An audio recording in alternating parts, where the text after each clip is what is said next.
La question des fameuses normes est l'une des plus critiquées en province, parce que c'est là qu'on rencontre le plus de gens qui vivent mal et qui sont effarés de voir s'emballer le train de Bruxelles, alors qu'il y a longtemps que leur propre wagon n'est plus accroché nulle part.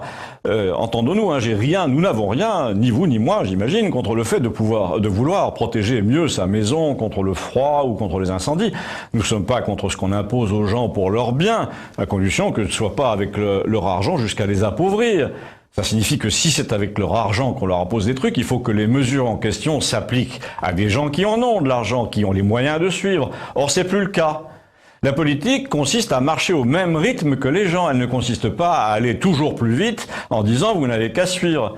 Quand vous frappez un chien, par exemple, qui veut pas vous suivre, qu'est-ce qui se passe? Eh bien, il vous mord. Eh bien, le peuple, c'est pareil.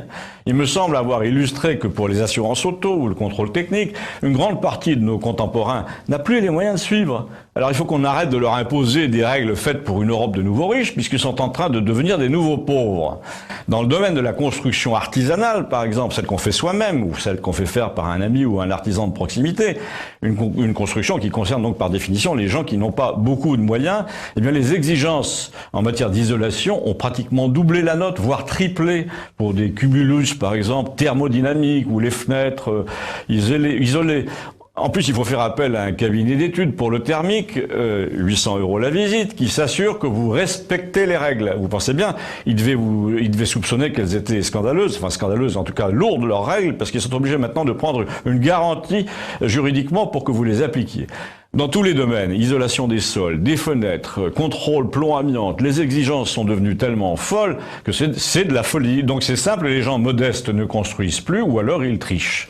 Et en plus, ils devraient se sentir coupables de vivre comme l'ont fait leurs pères, alors que ce n'est pas eux, répétons-le, qui ont bougé. Ce n'est pas eux qui se sont écartés de la loi, c'est la loi qui s'est écartée d'eux. C'est la loi qui est allée plaire aux plus riches parce que c'est eux qui l'ont votée. Là, il faudrait rappeler le rôle des hommes politiques parvenus et suivistes, les bénis oui-oui de l'Europe.